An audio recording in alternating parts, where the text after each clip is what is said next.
Thank you for joining us today for Cape Chronicle. I'm Jacob McClellan. On today's show, we'll talk with A.J. Hendershot from the Missouri Department of Conservation. The Conservation Campus Nature Center is celebrating its 10-year anniversary this year, and they have many activities scheduled to get folks outside to enjoy the outdoors. We'll hear from Emily Scifers about Cape Girardeau's community gardens, and KRCU General Manager Dan Woods will join us to talk about public radio in Southeast Missouri. That's all ahead on Cape Chronicle.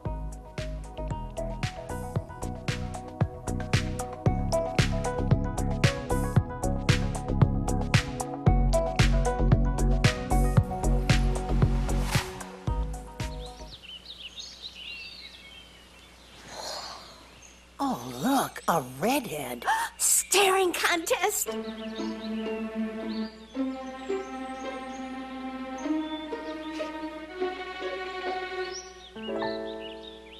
You still got it.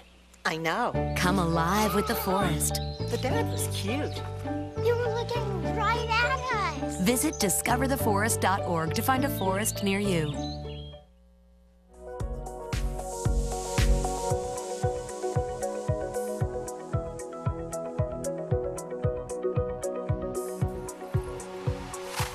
It's Cape Chronicle. I'm Jacob McClellan. The Cape Girardeau Conservation and Nature Campus is the Conservation Campus Nature Center is celebrating its 10-year anniversary this year. Here to talk a little about the Nature Center and some fun ways to get outdoors is A.J. Hendershot from the Missouri Department of Conservation. A.J., thanks for joining us. Thank you for having me. So for folks that have never been out to the Nature Center, it's been there for 10 years now, what are some good reasons to go check out this great facility that we have here in Cape Girardeau? The Nature Center is all about connecting people with nature and with the land. And if you go out there, you're liable to see something new, experience something new, or see things in a new way. Now, I've heard you talk about nature deficit disorder in the past. Tell us a little bit about this. Nature deficit disorder happens when children don't get enough exposure to the outdoors. And what you see is an increase in hyperactivity, attention deficit, and it even can impact grades in school. So what we have found is the more time children spend outdoor in free play, they tend to be more well-adjusted, they have better control of their behavior, they have reduced symptoms of ADD and ADHD, and overall it just makes for a better, healthier person. And you're not necessarily talking about time spent in the woods or time, maybe going canoeing on the river, but you're just talking about time outdoors, just spending time out in the fresh air playing. Any of that counts, whether you're hiking or you're in the backyard examining an anthill. Any of that is really good time spent outside, and in fact, just having no agenda at all and being outside is really good because it sparks creativity and creative play in children, and that makes for a much better, well-rounded adult. And just that chance for some exploration too is a big benefit for kids. Absolutely, and it's exercise. It's great. Yeah. Well, what are some strategies that you would have for parents to get kids to put down that video game controller and get outside and pick up a fishing rod, or just go outside and run around and play and look for frogs? My first recommendation to any parent is be a role model. Spend some time outdoors yourself. Find something that you enjoy doing that you can take your children on an outing to do. Beyond that, set some time. Maybe it's 20 minutes a day. Maybe just start small, do something that's achievable. And as you continue to do that with your child, you're going to create memories between the two of you or the three of you, however many you're dealing with. And then you're going to do things that become habits. And those are going to be the kind of things that children look back and say, I remember when we used to do this, and it's going to be good stuff. How have schools been able to use the Nature Center and the Conservation Campus to encourage kids to get outside and enjoy the outdoors? The Nature Center has a variety of programs that we have, and that can be anything from a bird watching class to something on general ecology to maybe it's an archery event. And these are the kind of things that get people outside, get the kids outside.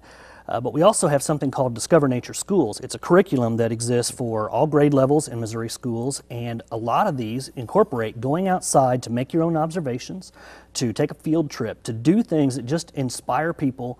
Here's something you can do outdoors. Find a question outside that you want answered, and that requires students to do some critical thinking, to do research, to do some things that are required from the Missouri state standards for education.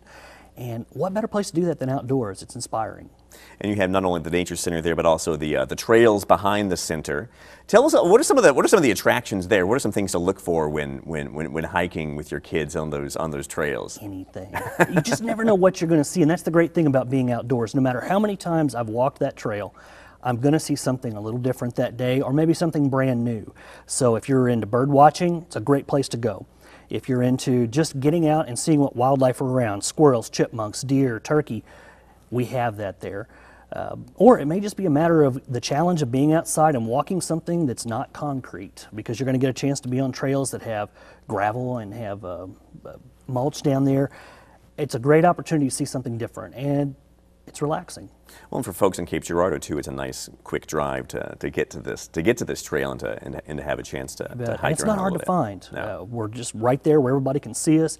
Great place to come. And even if the building is not open, we're open during daylight hours as far as the trails are concerned. Come on out, take advantage of it.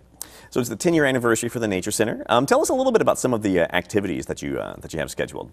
The department's going to have an anniversary celebration where we're going to have some outdoor skills stations, such as an archery station. So let's say you've never picked up a bow a day in your life. Come to this station. We're going to get you fit up with it. There's not a lot of technical skill that's required, and you get an opportunity to try out different types of bows, shoot, see how it works for you. It's a lot of fun, and interestingly enough, there have been studies that have shown students who engage in archery actually perform better on standardized tests nationwide. Why is that? I think some of it has to do with attention and focus. They learn to focus, but it's also the kid that isn't your football player. He's not into any of your organized activities that school offers. This is something that they can excel at. It's an individual sport, and you just get the opportunity to succeed in that one area. It inspires you. You know, if I can do well here, I can do well in some of these other things. And it's kind of neat to see that a school that adopts archery does that kind of thing. But anyways, those are some of the things that are going on. We've got archery, we have bird watching events, some canoeing that'll go on. We have a frog walk. There are just a lot of things like that we're trying to get people outside, get them connected with nature, get a spark of excitement. This is neat stuff. And that 10th anniversary celebration is on May the 2nd, correct? May 2nd, yes. And that's going to be an all-day event? It's going to be during the day. The times escape me. But most of the... Most of the day, yeah. And it's a great opportunity to come back out and see what's gone on in 10 years. If you were there for the grand opening 10 years ago, this place has learned to walk. We're on top of things. We're warmed up. We're ready to go. And we're ready to serve the public. We've been talking a lot about activities for kids, but I imagine there are plenty of activities for adults as well, right? You bet. This place was designed for everybody. So we do have children's programs of all ages. We have some that are designed specifically for kindergarten, or maybe it's elementary or high school, but we have adult-only classes, which means that we're going to do something like make a longbow, or we're going to learn how to whittle out a hummingbird out of basswood, and just things that either utilize natural resources or we're appreciating them as we do something. And no matter what your age, no matter what your skill level, no matter what your outdoor enthusiast level is, we have something for you that's either going to get you into an activity or enhance what you're already doing. We've been talking today with A.J. Hendershot. He's an outreach and education supervisor with the Missouri Department of Conservation in Cape Girardeau. A.J., thank you so much for coming by to talk with us. Thanks very much. Ahead, community gardens in Cape Girardeau. That's just ahead on Cape Chronicle.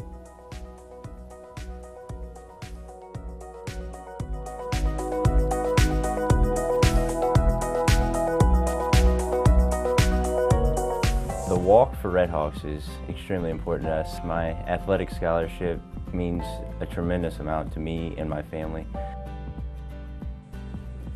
It means so much to me, you know, that people are generous enough to donate their money to provide for me. If I were to say one thing to the people who support the Walk for Redhawks, I would say thank you so much. We're looking forward to seeing you April 25th for the 8th annual Walk for Redhawks.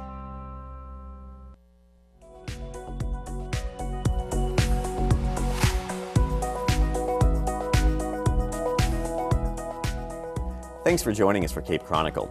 The winter is behind us, and for many, it's time to start thinking about gardens. Samantha Reinhardt from the Southeast Missourian newspaper spoke to Cape Girardeau Community Garden Coordinator Emily Scifers about getting community gardens started in Cape Girardeau.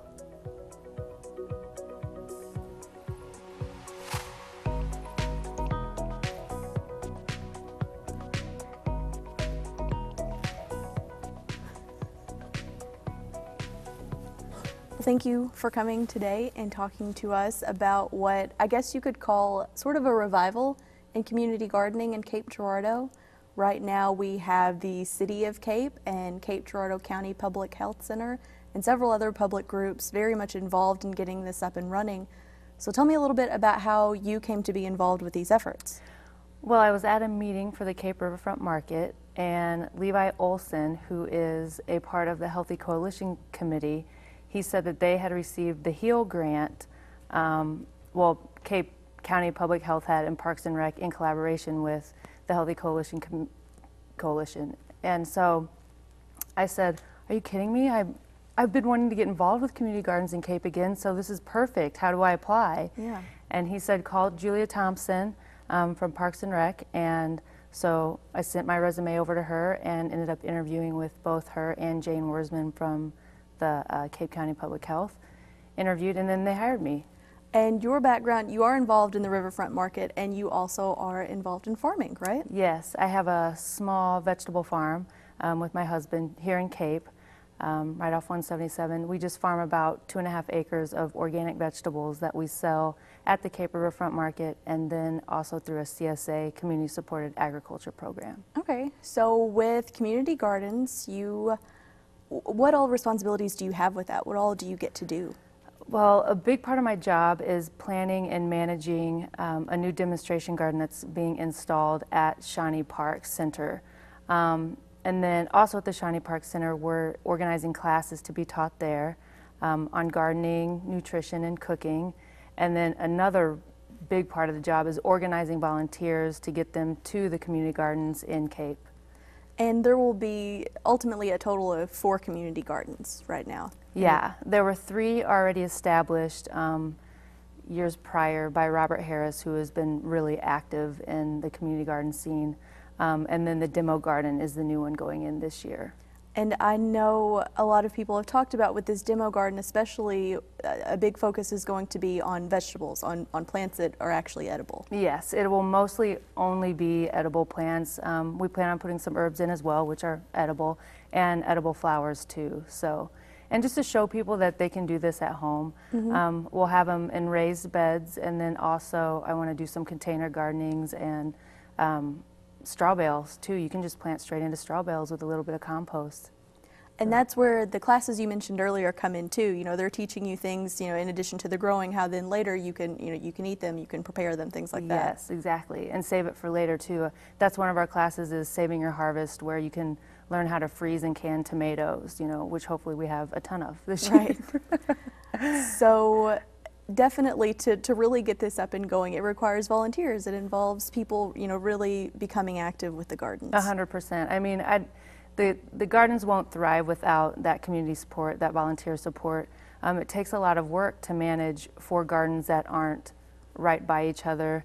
There's a lot of weeding, harvesting, watering, and just checking on them, you know, stopping by to see if there's anything that's chowing down on them, or, you know, bug infestation. So having volunteers involved is huge. And I think that it's a great place, the community gardens are a great place for people to meet each other, no matter your skill level, meet and talk, learn from each other, not only gardening, but maybe pick up a recipe or meet your neighbor, or, you know, make a new friend. I mean, that's why I love the community garden piece, because it's community coming together. Right, and that's another thing. You don't necessarily have to be some type of expert to come be involved or enjoy it. No way, yeah. You just have to have that passion and believe in it, you know, and I think that's all we ask for, or even just interest. So, right.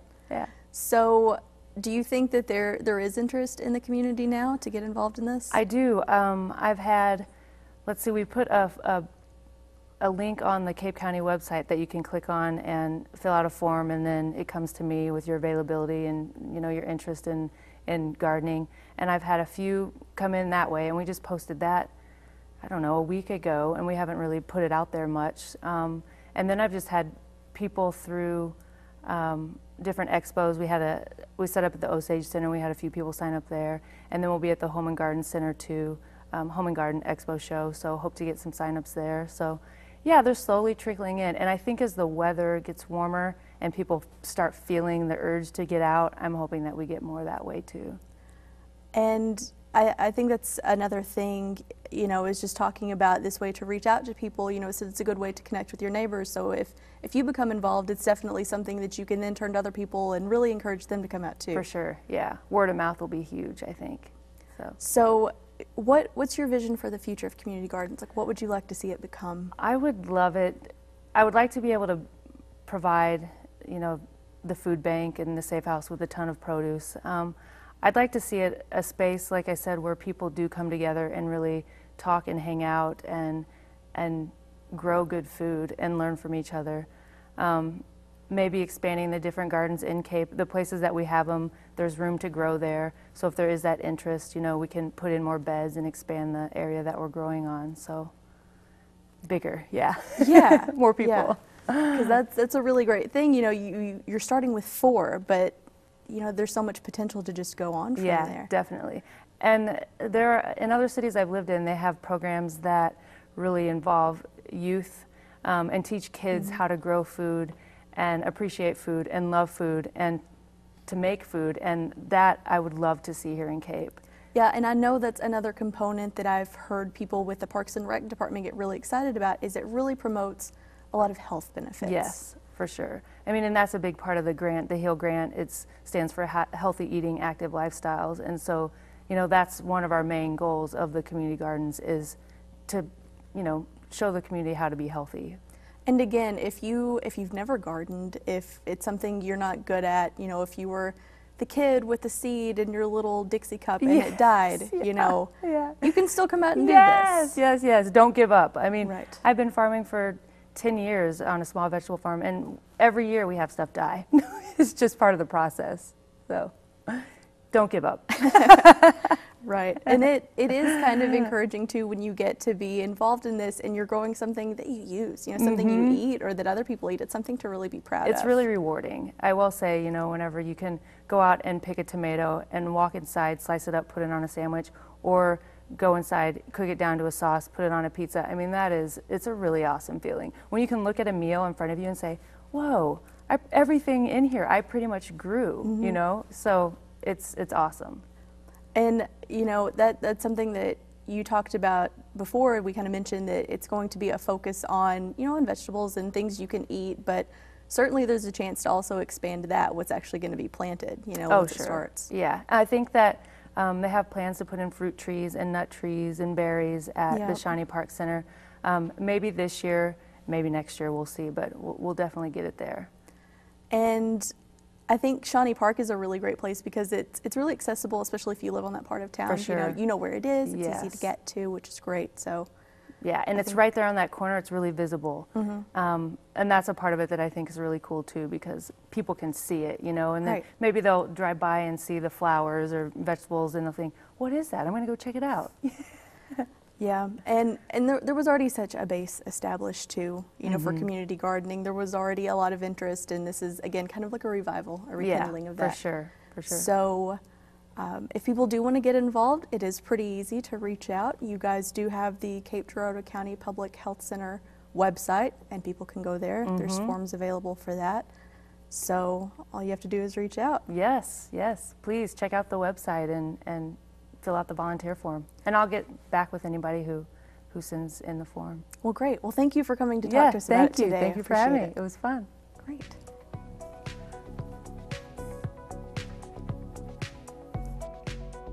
Girardeau's Community Garden Coordinator. She spoke with the Southeast Missourian newspaper's Samantha Reinhardt. Coming up, public radio in Southeast Missouri. That's in just a minute on Cape Chronicle.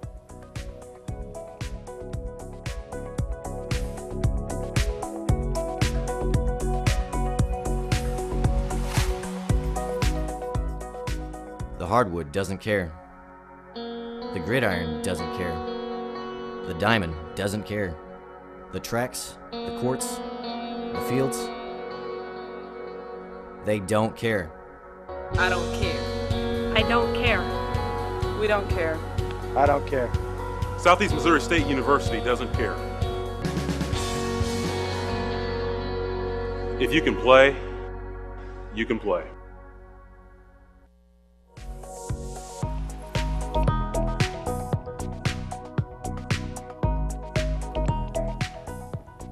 Cape Chronicle. I'm Jacob McClellan. KRCU is the public radio station for Southeast Missouri and Southern Illinois, and it offers a diverse mix of programming that includes NPR news and entertainment programming and classical music. Dan Woods is KRCU's general manager. Dan, thank you so much for joining us. Good to be here, Jacob. And of course, I also work at KRCU, and you are our general manager at KRCU. So it's good to have you on the show today. It's good to be on television for a change. Well, first, tell us a little bit about the difference between public radio and commercial radio. Public radio is different from our friends on the commercial side of the dial in that we, first of all, don't air commercials. We have a non-commercial operation. And we offer programs that they wouldn't do necessarily because they don't draw a wide audience. For example, folk music, while it's good, doesn't draw a huge audience. Opera doesn't draw a huge audience. But public radio offers these types of programs because we believe that it's important for just a variety of things to be available to the listening public.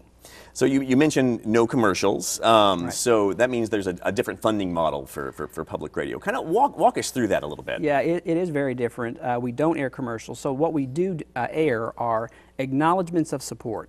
So you'll hear on KRCU a 15-second dry voice with no jingles, no music that just says support for KRCU comes from a business, what services they provide, and how to get in contact with them.